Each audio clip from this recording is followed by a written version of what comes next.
Hello and welcome to Art and Self. I'm Cindy Ingram, your host and the founder of Art Class Curator, the Curated Connections Library, and the Art and Self Connection Circle. This is a podcast where we experience the range and depth of what it means to be human, seen through our connections and conversations about works of art.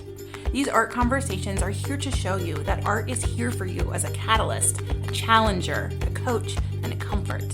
Before we get started, take a moment to fill up your lungs with a deep breath. Connect with your body and your mind and your spirit, and get ready to discover what art has to show you.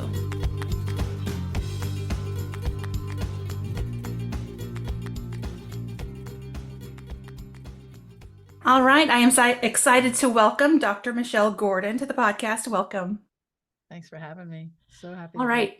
Yeah. So how about before we get started, can you introduce yourselves to our listeners? Yeah. So I'm Dr. Michelle Gordon, lovingly known as Dr. G by the people that work with me. And I am a recovering general surgeon. And I say recovering because in July of 2020, I closed down my multi-million-dollar practice, realizing that it was not the career I needed at the time. It was time to make a change. And I had always been interested in the brain and psychology and coaching, and it really came to a head with COVID. And I worked the front lines of COVID, and it was really demoralizing, and I didn't like how I felt, and I hadn't liked how I felt for a really long time. And so it was time to make a change, and that's what I did. And I switched to coaching full time. And when I say coach, I think that's a kind of a loaded word. I would say more like mentoring. My approach is really on how to build the habits that are required to get you to the next level in your life. And then what types of people do you typically work with? So I have a couple of types of women primarily who come to work with me, although I've worked with men as well.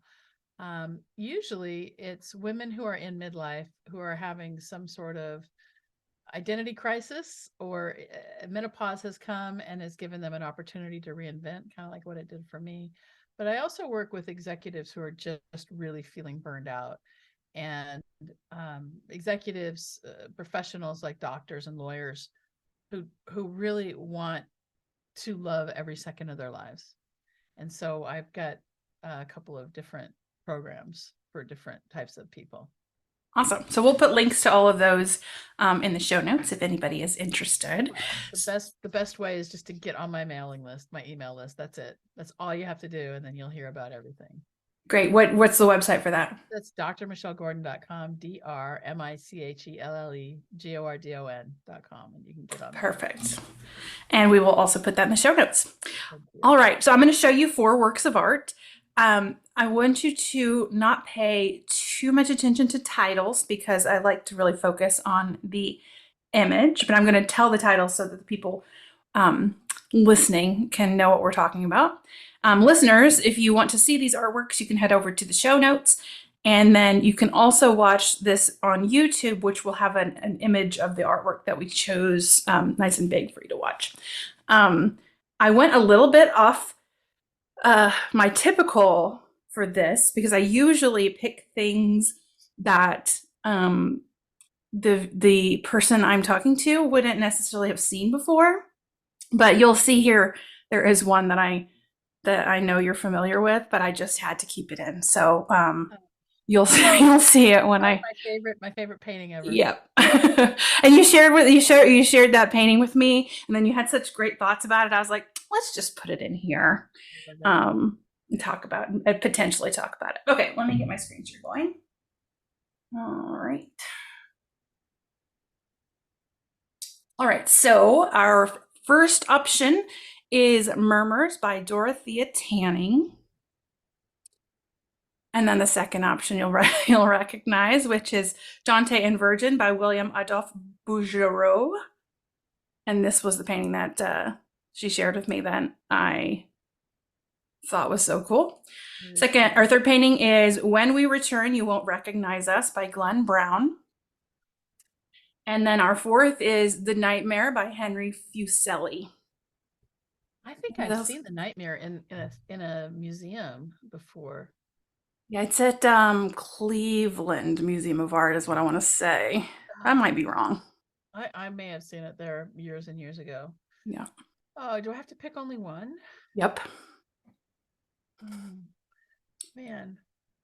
You can share which ones you're thinking about too, if that would Yeah, help. so Dante and Virgil, I love, and I've spent a lot of time talking about that, only because of the way he used color to Hmm. show the the fact that the man being bitten is losing himself. And then this dispassionate observer, which is very interesting because there's some metaphor there, right? It could be, Dante and Virgil could be the observer of our brains when our brains are lying to us, and here Mm. they are lying, with the men being kind of taken. But there's so much passion in that. Yeah. Um, so I love that painting, and I go to Orsay Museum in Paris every time I'm there to look at it because it is fascinating and massive. And it was simply I don't know, he was trying to win an award and he didn't, but um, but I love it. And the gargoyle and the dead guy and all the things. It's Yeah. just a version of hell. And you look in the background and you see, like what's going on in the background. Are they killing each other? Are they loving each other? I mean, like, it's like, what is this? And what is this like vampiric kind of kiss? We Hmm. could even think that maybe he's not losing his color. Maybe his color is coming back. So there's a lot of things to think about with this, but it's awfully macabre, and a lot of people don't like it for that reason. So, of these four images, I love this one the most, but the one I want to talk about is the when we come back, because we won't recognize ourselves. And the reason I say that is because it is fascinating, and I've never seen it before. Awesome. Okay, so we're choosing When We Return, You Won't Recognize Us by Glenn Brown, created in 2020. And I'll make it a little bit bigger for us. Make sure. Can you still see it? I can. Okay, so before we start talking about it, can you describe it for our listeners, and then I'll fill in any gaps of things that I notice as well. Wow. So the color palette is it's yellow orange primarily with blue. The background is blue gray. There's swirls of mostly yellow with hints of orange in it, and then in the bottom right corner, I see some red trying to creep in. But what I find really interesting about it is the way the blacks are used, because the black Hmm. looks like hair. It looks like hair that's falling as this metamorphosis is happening. And then there's several eyes in different places that you can look for. There's a face that's becoming another face, but then inside of the face that's becoming another face, there's eyes, and there's actually, it looks like there's an eye separate from the face that's becoming another face. And so it's quite a metaphor for transformation. Hmm. Yeah, see, let me see if there's anything else that you didn't mention. I think it's pretty clear. I mean, it really is a hard to describe. All of them seem to be. I say this every Yeah. time. Like it's hard to describe this, so just check it out in the show notes. And um, yeah, but the it's just a basically a bust of a person. We see the shoulders, neck, and then two heads morphing, and then a lot of these black circular lines and all over the place, and then the two faces sort of um, Kind of like how the one merging. the face to the left um is the mouth on one side, the ear of the face to the right. And Yeah. that you can see how the movement, there's a lot of movement in this Yes. still painting, which is, you could it almost makes you think about how in movies that they'll take faces and still them as they move, kind of, like Hmm. this, and then Yeah. and they've superimposed it on each other. And so, but also it looks like there's two different genders here to me. Yeah, I see that too. I see the one on the left as male and the one on the right as female. See, now Is that's that interesting because I see the one on this? the left. The one on the left to me is female and the one on the right Oh, is male. Isn't that interesting? oh, that is interesting. Yeah. And mostly Huh. because I think that the black coming off of the chin kind of looks like a beard, maybe, Right. but it's not just that, it's also the features. But even above the lip of the one on the right, there's a face.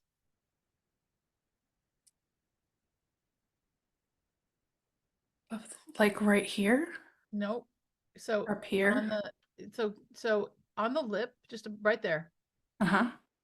I see a face there. Like a little one? Yeah, real small face. Huh. I wish I could share Yeah, like I don't know how to make you have a pointer too. I can request remote control Oh, and okay. let me um Okay. I'm gonna have to so I'm open talking. system settings. Let's see Oh, if I it'll let me can't. do It's this. not allowing me. Okay, hold on. I have to enter my password. Hold on. Okay. If we draw, can we draw on it? I don't know. Anyway, Okay. I think I've given you. yeah. Okay. All right. So can you see my mouse? Can you Yes. hold? Oh, cool. I didn't even know this was possible. Yeah. So right here, I think this looks like an eye, a couple of eyes, angry Huh. eyes. And then there's a little bit of a mouth here. You can see this as head. So, I mean, I know that's a stretch, but it just kind of spoke to me as another face. This over here looks like an eye looking this way. Yeah, I see that one too. Well, and even if you just the more you look at all of the black line areas, Yeah. the more faces start to emerge. But that's what happens like when I'm in the bathroom and I'm looking down at like the bathroom tile, all of a sudden like the more I stare at the tile, the more images start to pop out of it. And so that's kind of happening with this too. Like there's this looks like a nose down Yeah. right here. There's like the more and then there's like a but then that thing that looks like a nose also could look like an eye with eyelashes. So Well, yeah, and it's then really this over here fascinating. could look like a hand. I mean, and then what is this? You Oh, I've know? lost your mouse. Oh, I got it. Do you have it? Here, I got the mouse. But down here in the bottom right corner, I mean, like, what is that? It looks like a penis. So, Yes. um, but the thing is that as humans, we're really wired to recognize faces, and so we're going to see Mhm. faces in things that weren't even required, weren't even intended to be faces. We just see them, and I Yep. see in the travertine tile in my bathroom all the time. I see faces. I see a face here and there. So I'm wondering what you think is happening here. Is one of these figures like the main one, and then the other one is transforming, morphing from it? Or is it like what do you think is like happening with these two faces? So my interpretation of this particular painting is that the person on the right over here Mhm. is becoming this person. This person's going to turn and actually embody this, and this person's kind of going away. That's the motion that I see. Mm. Everything's moving towards the right. So they're if she just well, you said it's a he. So if they just move their head, turn it, then their faces will be together. Is that what you're saying? Well, I actually think that what's happening is that this one on the left is taking over this one on the right, and the one on the right is going to actually kind of the one on the right is just going to actually kind of move up and out, and this one's Okay. going to take over. So that's what it looks like to me. This is such Okay. an interesting painting. Yeah. This is from So August of 2020. it said 2020. I don't know Because the I exact like to month. think about how the pandemic has played on people's Yeah. subconscious, and this really is you could see it as the fact that we had the pandemic, and life will never be the same for us. COVID is never going away, Hmm. and we have it coming in, and it's kind of taken over. Yeah. It's like mixed everything up, changed who we are. Um, I also, I'm looking at the the figure on the left's eyes, Hmm. and to me, they look very sad. He looks very sad. Like he's got this red around his eyes that almost looks like he's sick or he's been crying. Um, his mouth is like morphing into an ear, and I just get this general sort of sadness from him. But then the one coming out, I kind of see it as you see it as they're going to be merging. I see it as she's leaving him. Well, then I can need to stop saying she because that's okay. The one on the right, the one on the right. Yeah, I think the one on the right is actually going to leave as well. I think that the one on the left is coming in to embody, and the one on the right is being overtaken and will. So the motion to me all looks like it's going to the right. Everything looks like it's going to the right, and that goes with how the swirls are on the sides. It just the movement feels like it's to the right.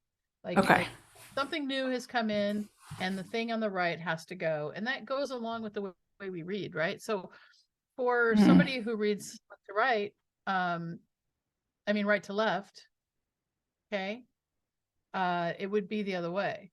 Okay. Yeah. So if you're from Israel or somewhere in the Middle East or Japan, for example, where they read the other way, then they would probably see movement the other way. For us, because we read the way we do, left to right, I just see everything moving to the right. And that's just like natural timeline for me because of the way. Probably. I mean, that's a supposition, but it just looks like everything is moving from left to right. Yeah. And then I started to look too, as you were talking at the one on the right is, the left, I see him as really kind of sad and more stoic. And he also looks very much like, there's a Michelangelo sculpture of the Lorenzo de Medici. Hold on, I'm just gonna see if I can pull it up real fast. Where I think it looks, it's the same. Hold on, it's the same. It might not be Lorenzo. It might be one of the other Medicis. Hold on. That's something from this temple. Okay, see if I can find. No, it's this one. Where is this? Okay, this is in Florence. The Medici Chapel. It's in Florence. Excuse me. This I haven't been to Florence yet. I've been to Rome. I can't not see this sculpture. Yeah. In that for some reason it's like the same. He's got like this this armor on. So we'll put this in the show notes. This is from the Medici what is it called? The Medici sarcophagus? Yeah, I think so. Yeah, it is a tomb of Medici Chapel in Florence. And then it's the one with night and day on it, but it's this is Giuliano de Medici. He's Lorenzo's son. But yeah, it's like the curly hair and then kind of looking off to one side with the armor on. Like the whole time I'm just like, that's him. I'm just seeing it. And even like the serious look on his face. So I wouldn't say he looks like he's wearing armor. I would say he's wearing a wife beater. Yeah, I can see that too. Yeah. I think is what I'm seeing is all the swirly lines, all the curls are like mimicking kind of like the decoratedness of it. Yeah. But then the other face feels like it's very much like the emotion that I'm getting from that is like longing. Like it's looking up, it's trying to it's trying to lift up and away, like there's something off above them that it is wanting and longing for and is so moved to get to that it's sort of pulling away from.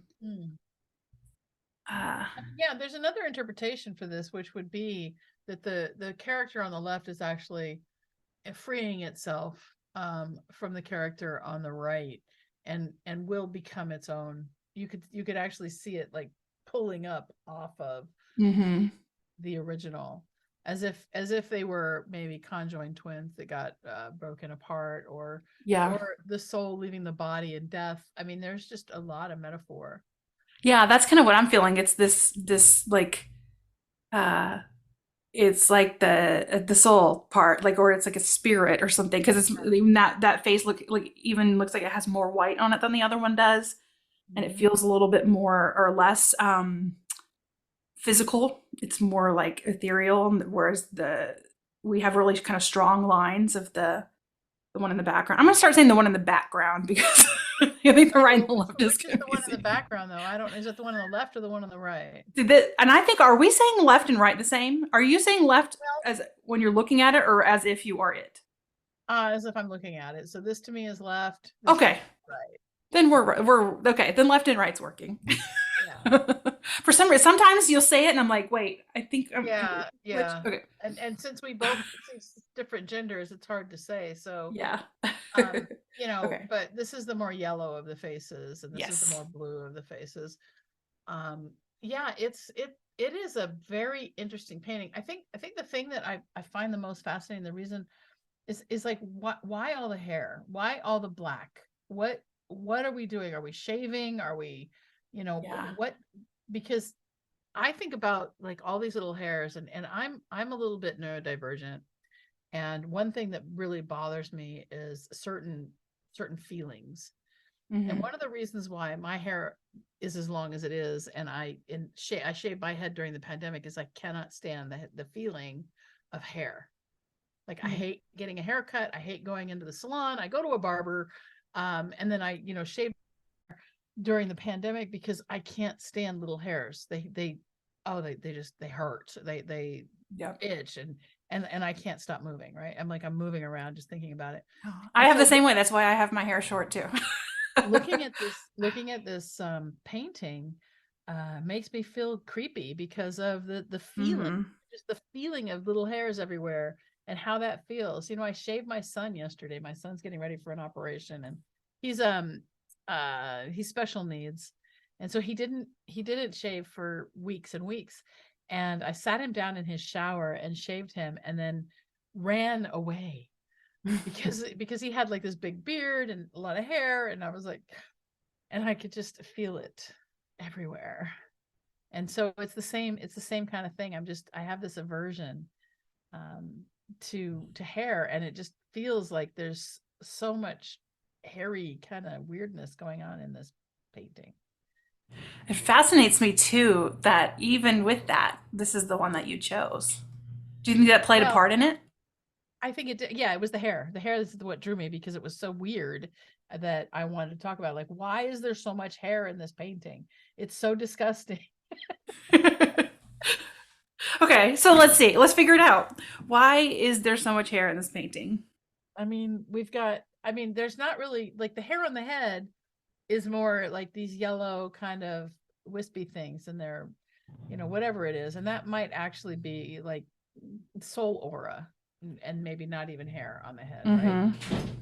So is the hair like this everywhere representing like what happens when we fall away from our mortal coil? And I don't know. Like, what did this paint why did this painter think about? Like, we've got the chin hair over here, the guy on the right, he's got a couple weird little tufts of things coming off his chin, but the rest of it's just falling off. It's weird. Yeah, I keep going. I think for a minute that it's like energy. Like maybe it's just depicting the energy of like maybe the darkness, or because this does feel to me a little bit like depression. Mm. Um and so I'm wondering, like, I think I'm seeing that, like, especially in the one in the left's face, and then how um I have struggled with depression before, and it feels really flat and kind of hopeless, and like, you know, and it's this sort of, and like, or especially when you're out in or among other people, it's just this need to sort of not be there and just disappear, and like, and it's almost like I can see that with her. So I'm one, like, part of me think that these all this blackness is like the depression, like pulling Well, it could be. I them mean, back. it could be. You think about depression and how it Mm-hmm. pulls you down, Mm-hmm. right? For me, it's never wispy. It's Yeah. never, it's always a really strong rope, Yeah. pulling me down. And so for me to see it depicted in this manner, could we see on the left over here? I don't know. Can you see my mouse? No, not right now. Sometimes I can, sometimes I can't. I haven't figured out the pattern. So on the left over here, we've got this, it's dark and there's like a demarcation. And could it be that it's trying to push the character on the left Mm, back in, yeah. because it all feels like it's moving. It's trying to move things to the right. Yeah, because it's got those kind of those curved lines that are kind of Yeah. against the face. And it's interesting too, some of the hair the black lines are visible and like crisp, and then some of them are painted over and kind of hazy.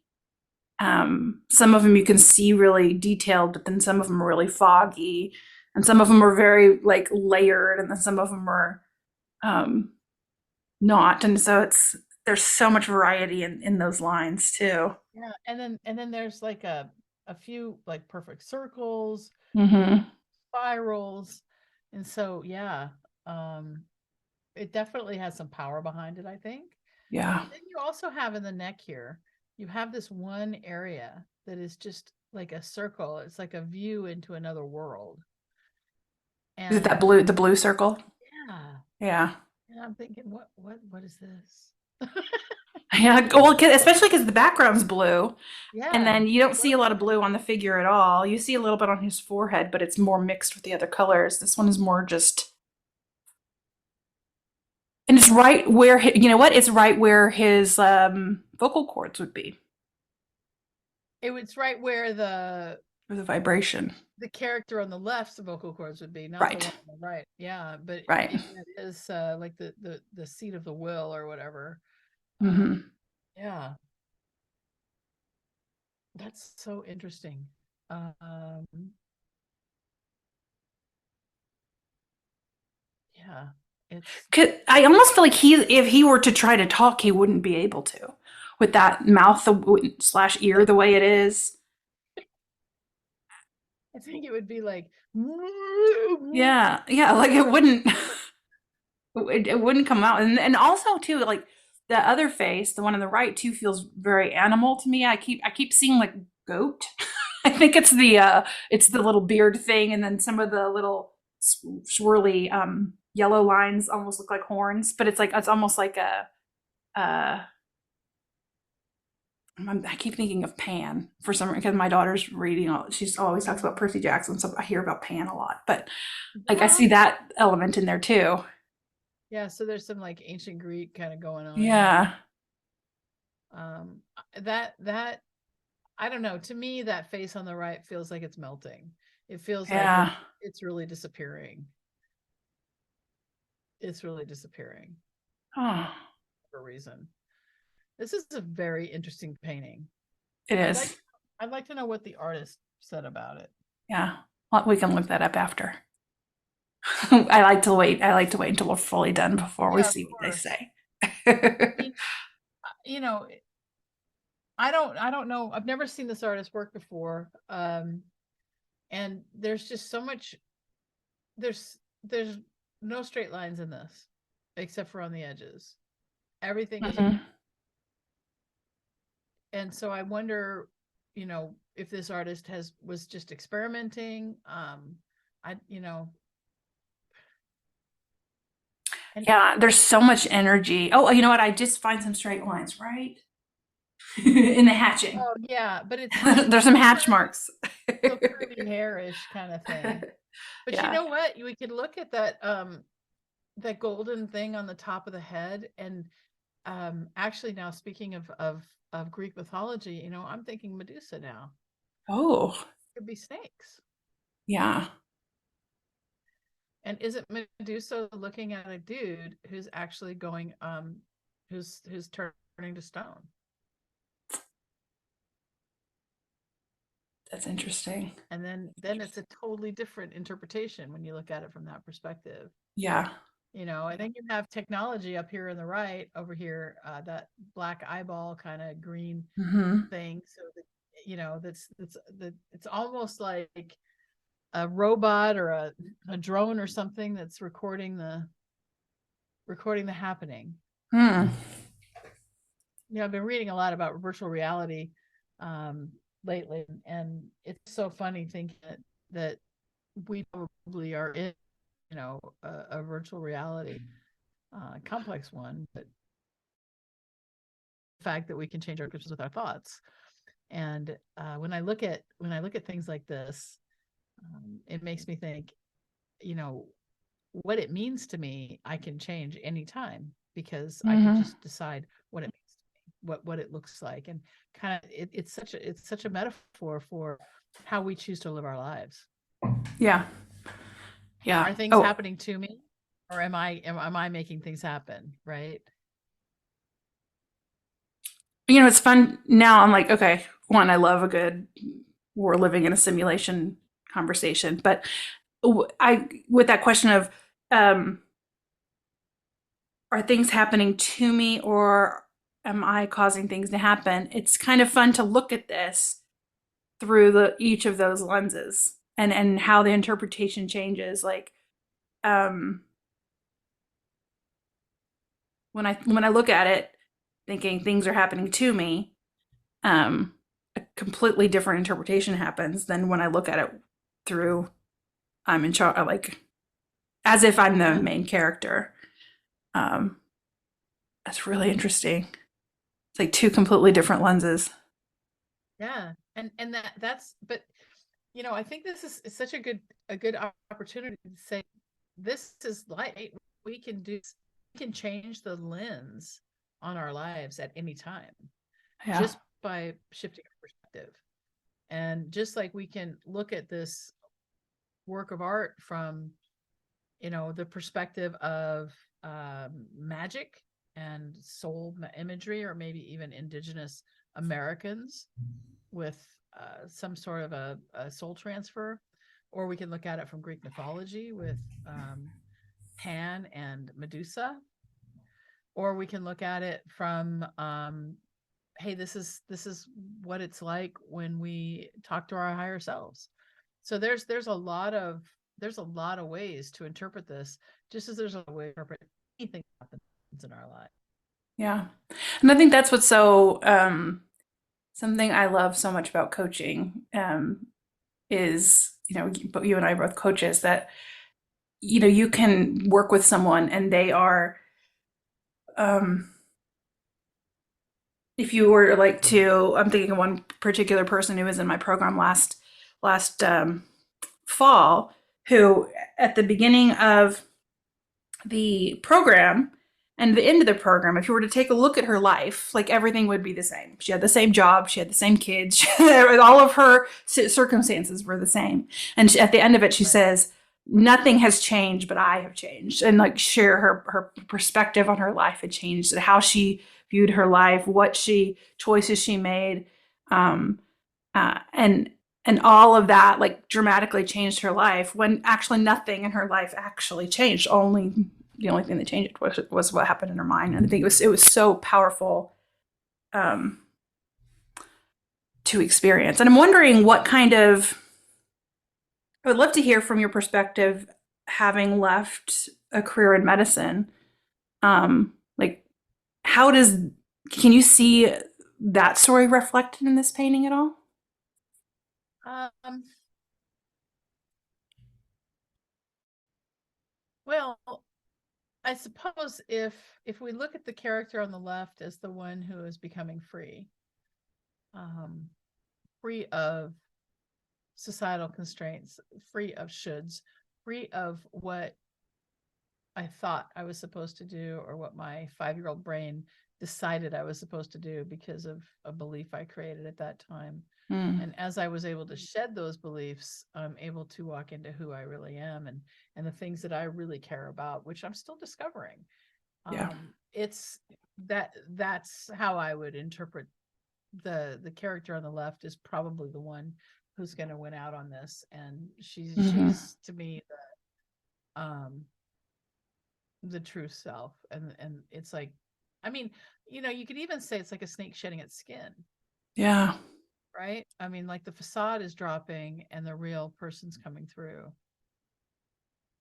Yeah, And as you were talking, I started to imagine this painting in like an hour, or however fast this thing on the right's moving. But like as it can, if it's moving away, like where, like what would happen to the rest of it? And I was imagining all these black lines and all these swirls and all this drama like going with it, and then leaving behind the person like free of yeah. all that dark mess and just themselves Yeah, and it left. does look like when you look at, I don't know if you can see the mouse here, but when you look at this, can you see the mouse or no? I can't. No.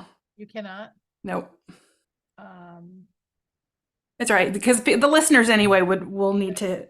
so the blue beneath the ear, Hmm. the chin of the Yep.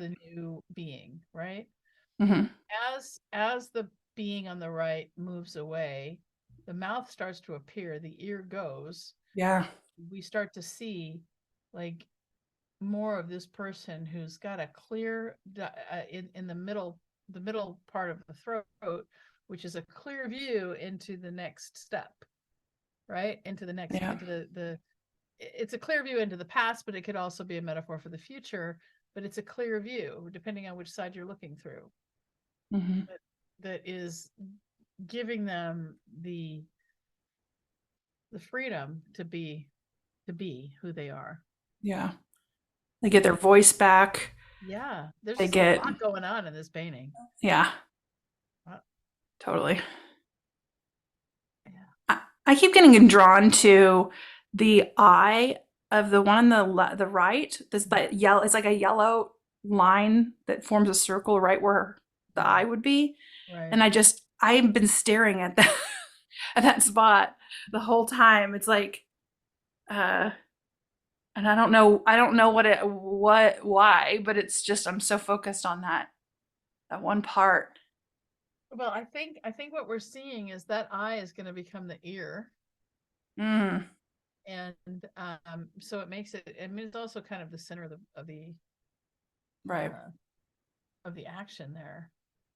But if you see the black part, the black part's pushing everything to the right, and Hmm. um, and while it's attached to the new, it's really attached to the old. And you think about the Matrix, right? And how in the Matrix those crazy things got on the ships.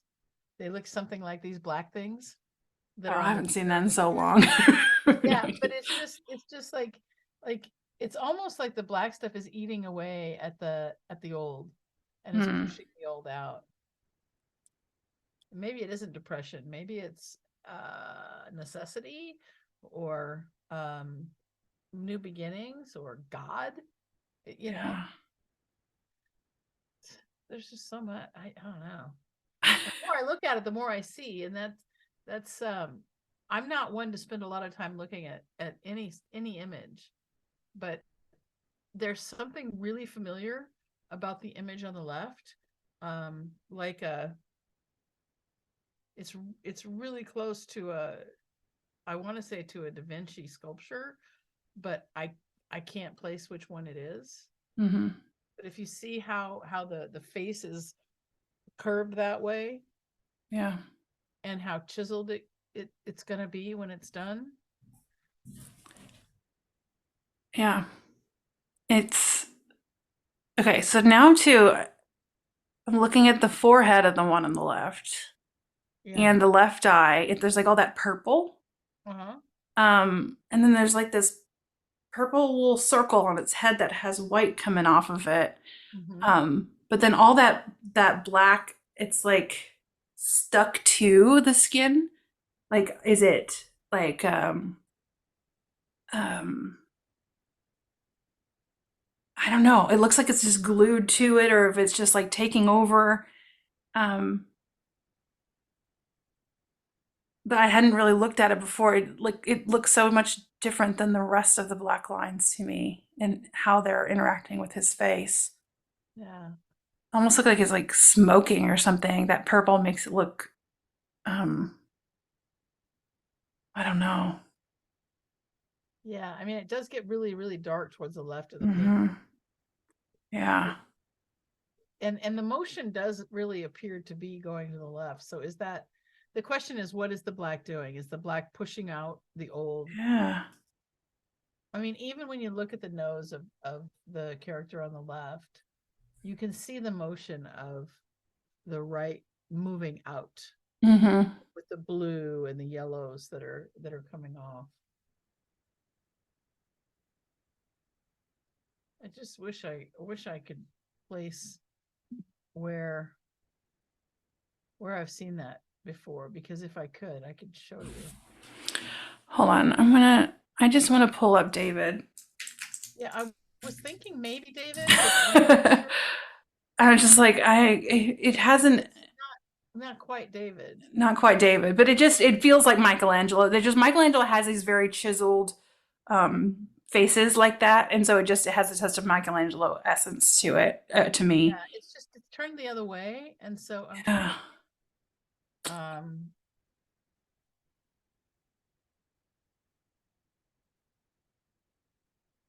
Okay, well, just it has a very Renaissance-esque appearance really, yeah. to it.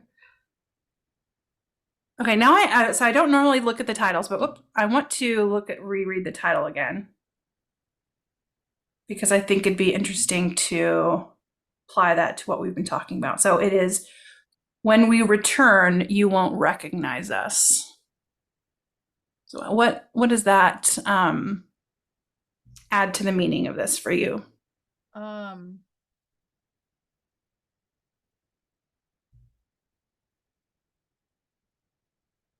Well, I mean, that gives religious overtones to me. Mm. When we return, you won't recognize us. So when you return, where?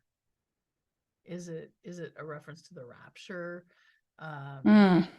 Is it the reference to those people who are waking up, which is happening more and more and more now after the pandemic? Is it a reference to reincarnation? I mean, there's just, to me though, it's a very spiritual kind of thing. Yeah. Hmm.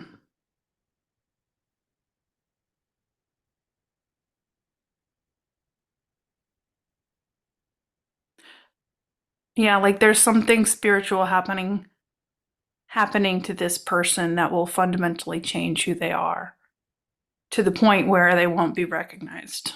So whether that's physically in this life or in another life, or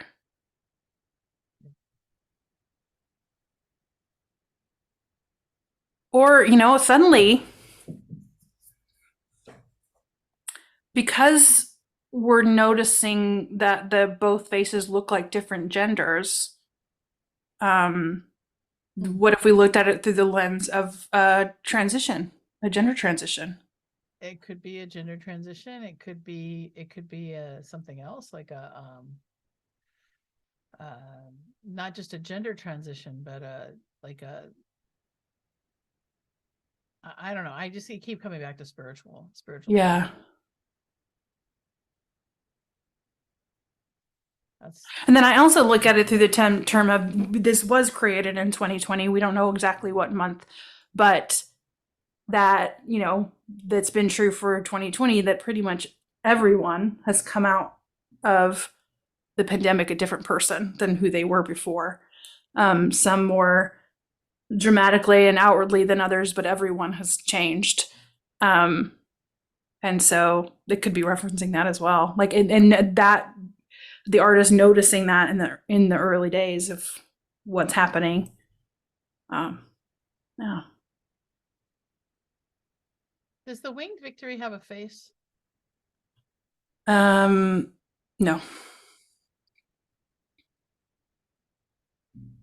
Well, eventually, at one point she did. Oh, she did. Yeah. Yeah, that was So, but not. It was found there's headless. another sculpture at the Louvre that does have a face, and I can't remember what it's called. There's, and it's not even, I mean, even the guide who took us through said it wasn't even that good. But um but I think it's that face that I see. Hmm.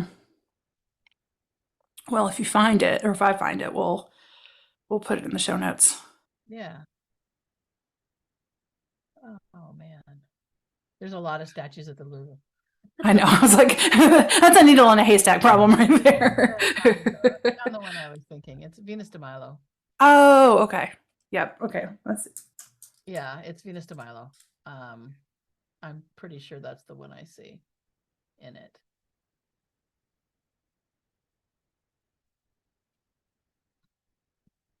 I think. Yeah, I can see that. Yeah, yeah. I That's can the see face. that. Finally, at least it came back to me. Yeah. And now, like having done that, I'm like, because that one in the left has always been masculine to me, and like, but I can kind of see it a little bit more. I can see it differently Yeah. now. Suddenly, It's nice about talking about art with other people. yeah. Oh, it's so yeah. It's and you hear something that they say, and then it change, and then you look at it through a new lens, and then they look at it through your new lens, and then it just gets deeper and deeper. It's um, I love it so much. Yeah. But that's actually, I think that's the picture I see, even though, yeah. It's like a combination of Michelangelo's David and Venus de Milo going Hmm. on. But just a very, I think, recognizable kind of classic face, and I think that that was probably very intentional on the part of the artist, is to make the face look like something you've seen before, someone you know, or like it adds a um, connection piece to it But and then, allows you to see yourself in it. right, but then if it's, you won't recognize us, right? So maybe we get Mm, it all. Maybe maybe it is moving left. Maybe it's not moving right, mm, because we recognize the one on the left, but we don't yeah, recognize about the one on the right. that's true. So maybe, maybe we get it all wrong. You know what? It doesn't matter if we did or didn't. That's what I love about it. It's your own interpretation. It can be About the whatever. artist, what the It could be. artist says. No, I think once the artwork leaves the artist's hands, it becomes the viewer's too, and their meaning is a true meaning too.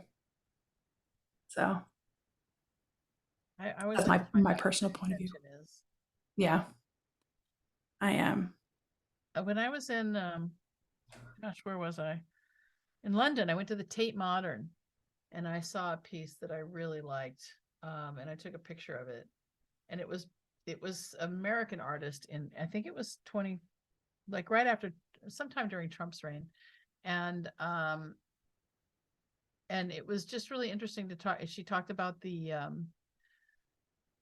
technology and how technology was really in our way. So, Hmm. yeah, I should have brought the picture up for this, but I had no idea what this podcast was going to be like. So, I didn't, this has been great. Yeah, it just goes places, and you just go with it. Yeah, You never know. I never know where it's gonna go. I love it. I love the ear mouth. You love what? The ear The ear mouth. mouth. Yeah, Yeah. yeah, yeah. It's Well, I it's just just clicked such a, over to the artist page, which I don't normally do, just to see if he wrote anything about it, and he didn't. So we he don't know. didn't. He Nope. just took a picture. Yeah, he just Just drew on a his website with the picture. title. That's it. That's great. I love it. Okay, so if you could um, find in this painting any sort of meaning or message or thing that you would want to take away from it, what might that be? So for me, it would be more like the answers are inside. Like Hmm. everything you need is inside you. You don't have to be like somebody else. You don't have to look like somebody else. You can look like how you look. You can be like who you are. Mhm. And the answer is inside. That's and there's a clear path, and there's a clear view to the future and the past. Yeah. I love that because you and I were talking right before we started recording. We met at a online business thing a few years ago. And do Yeah. you mind if I say this? Like about okay, where we used to be more involved in sort of the like learning how to market from a bunch of guys who thought they who thought they had the answer on how to market things, and Right. that both of us have come along to this path of wait, we know we need to follow what's right for us and be our authentic selves and not follow someone else's formula. And I think that is a really powerful message. And I think it's fun that it kind of came back to that from before we started recording to this. Yeah. It's like, yeah, that's the whole thing. The whole thing. The whole thing in life, I think. And and I think that it shows that personally, I think it's probably the most important message for anybody doing anything is, are you in alignment with you? Are you listening to yourself and your own emotions and listening to your own intuition on how to lead your life? And that's like the key to the best life that you can lead. Sure is. I guess unless you're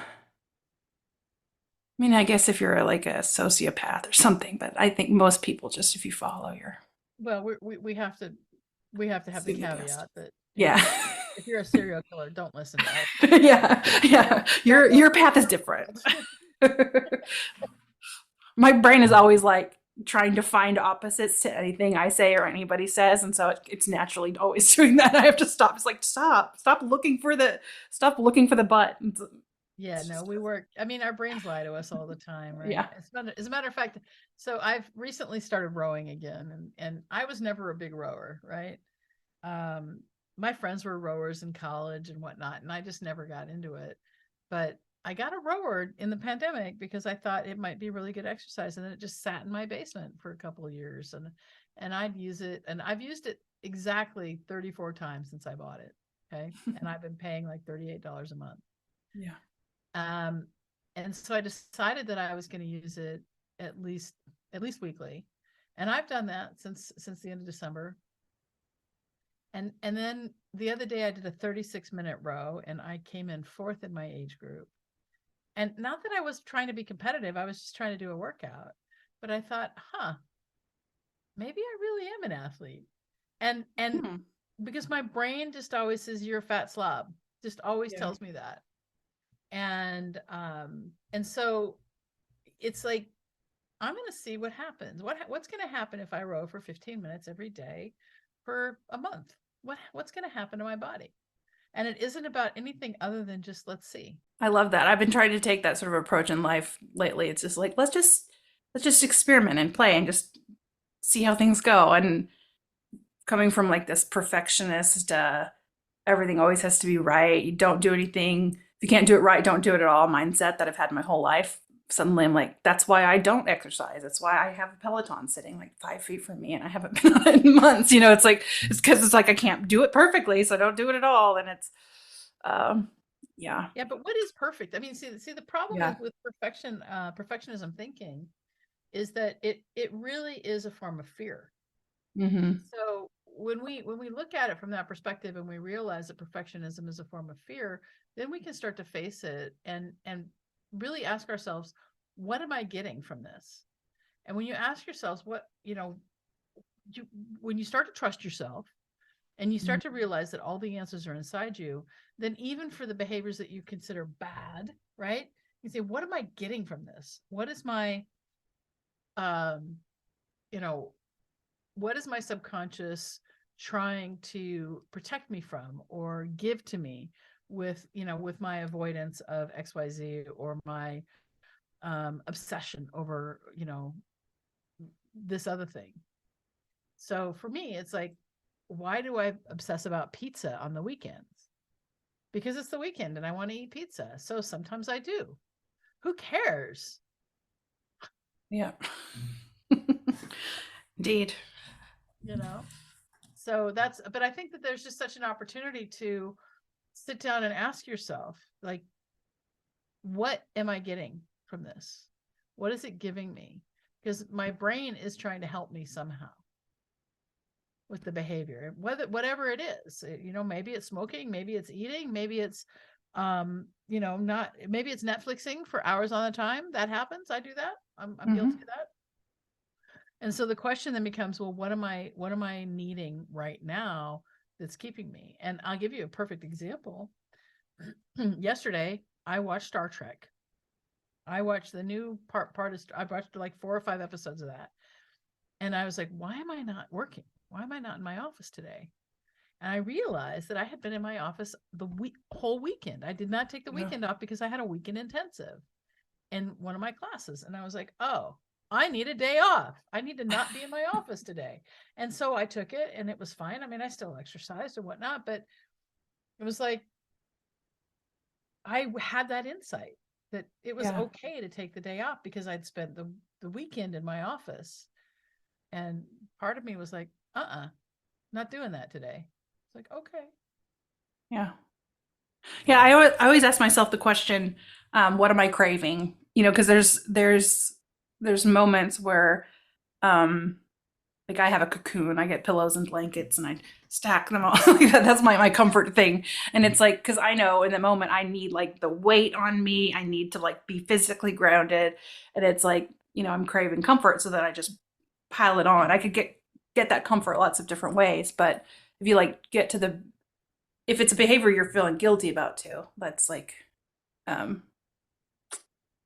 something.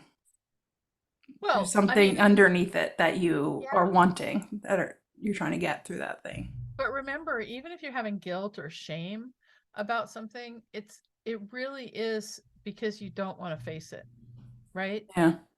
So shame for sure is like, I just don't want to look at it. And so I'm going to feel shame about it. But what happens when you shine the light on it?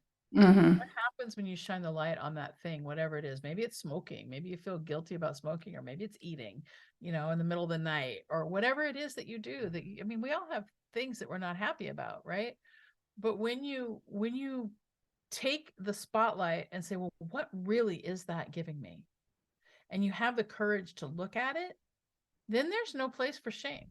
Mm-hmm. Because shame lives in the dark. I was just looking at the painting as you were talking, and I was like, the light was shining on the one on the right's face, like you were shining the light on her or them, and then they were like leaving because it was like they were the shame leaving the figure. It's a really great metaphor for like getting rid of shame. Yeah. Because what happens when you get rid of shame, you can unapologetically love yourself and be your authentic self. Yeah. And I've learned a lot in the last couple of years about self-love and loving myself. And I started at the end of 2018. I was on a cruise ship, not a ship, actually a yacht in the Caribbean for the New Year. And I realized that every time I looked in the mirror, I was saying to myself, I hate you. Mm. And I noticed it and I said, well, wait a minute. Like if I were a child, how motivated would I be to do something if the person who was telling me to do it was always saying, I hate you? Yeah. And so I made a decision right then and there that every time I looked in the mirror, I would say, I love you. And then I had a very challenging year in my business in 2019. It was the year that I decided that it was time to close things down. And at the end of 2019, one of the surgeons who worked for me died by suicide. Mm-hmm. Had to fire someone for breach of contract. I mean, it was a very challenging year. But it was all leading to where I needed to be. Yeah. If I hadn't taken that step to say, I love you, like, I don't know where I'd be, because it was challenging. And there were times when I had suicidal thoughts and I said, no, this is not what I'm going to do. And I'd go for a run and I'd say, I love myself. I love myself. I love myself. I love myself. And I actually think running saved my life. Mm. And I didn't even notice that. I was on a podcast about running, and I said, and I'd never even thought of how much running had affected me. And I would go for a run, like every step. I love myself. It was like, and it helped. helped a lot, because Yeah. the brain, like, I don't know what it is, but like we beat down on ourselves. Like, why do we do that? Where is that okay? And I think it's just internalization of things that happen when we're children, that we decide we're bad and not good. And that's not true. Like, none of it's true. We'd never talk to anyone we love the way we talk to ourselves. Yeah, I have a friend that if you say anything bad about yourself, she just stops and goes, "Be nice to my friend," like because you're saying it to yourself, and it's so lovely. And then I have a book recommendation. If someone's really resonating with this, it's called "Love Yourself Like Your Life Depends on It." Have you ever read that? Yeah, Naval Ravikant. Yeah, and he just basically the gist. It's a pretty short book, but basically the gist is he just Well, he told himself, rewrote it. He rewrote it because he stopped doing his own practice and he fell really hard. And so he actually, in the new book, he goes through like what it was like to build himself back up. "Oh, I haven't It's read the worth new version." Yeah, it's worth a read. I mean, Okay, I'm gonna I check had that read out. that one, and that's when I started saying the things, but then I stopped doing it. So I picked up the new one, and this new one has really changed my life. It's really good. Oh, okay. We are gonna put the link to that in the show notes. Fantastic. Great book. And then and I'm going to go find the new version. I wonder if they've updated the Kindle version that I already have. I don't know. I might have to No, I rebuy think it you or have to buy it again. buy a new one. Okay. Yeah. Well, okay. So I think. Oh, go ahead. Oh, maybe not. No, You just said. let me know. You may, if you bought it off a Kindle, you might have renew. It doesn't matter. Yeah, they might have. Okay, good. I'm excited to read that because it's not something that is just like you start doing and then all of a sudden you're really good at it. It's No, a, it's a you have to practice. practice it, and you Yeah. know the hardest practice of that book is looking in the mirror and telling yourself you love yourself. That's hard. Hmm. That's hard. Like looking at yourself and loving your imperfections. Megan Trainor talked about this actually. Megan Trainor's a singer, Yeah. and she's really popular right now, but she talked about going to therapy and having to stare at her naked body for 5 minutes in a mirror every day, and how all she saw for the first week or so was imperfections, and then she started seeing all the things that were great about her. I love her song. I Love Me.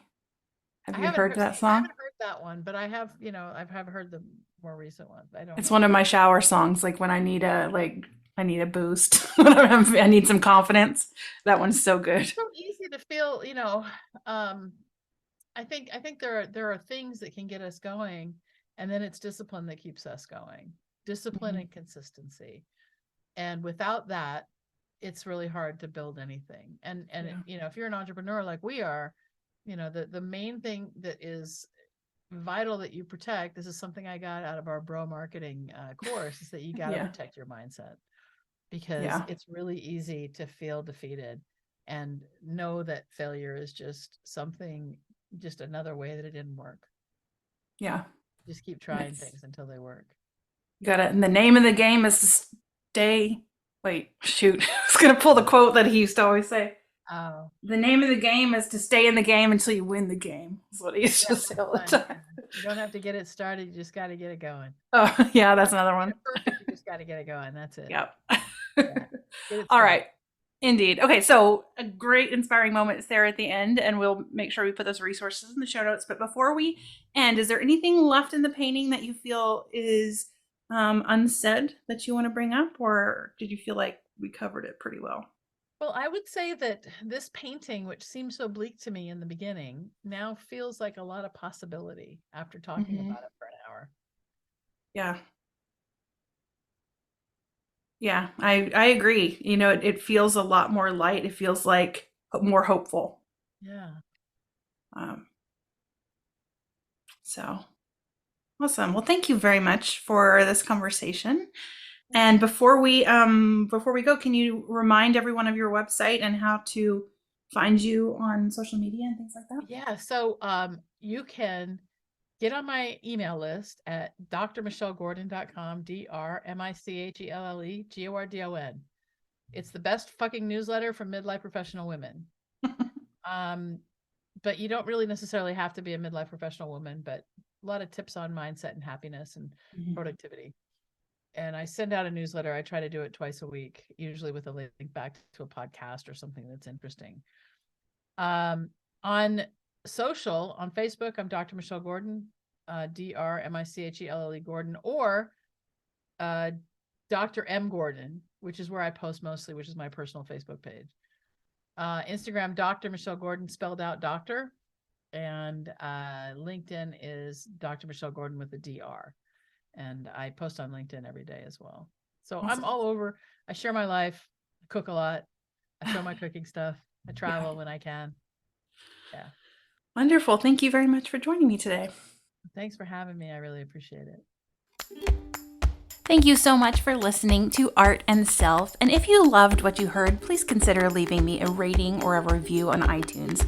And share this episode with one friend who you know needs to hear what we talked about today. You will find links to the artworks that we discuss over at the show notes at artandself.com. And you can also join my email list to get notified of all of the new upcoming episodes. The videos of these episodes are also available over on YouTube at Art and Self.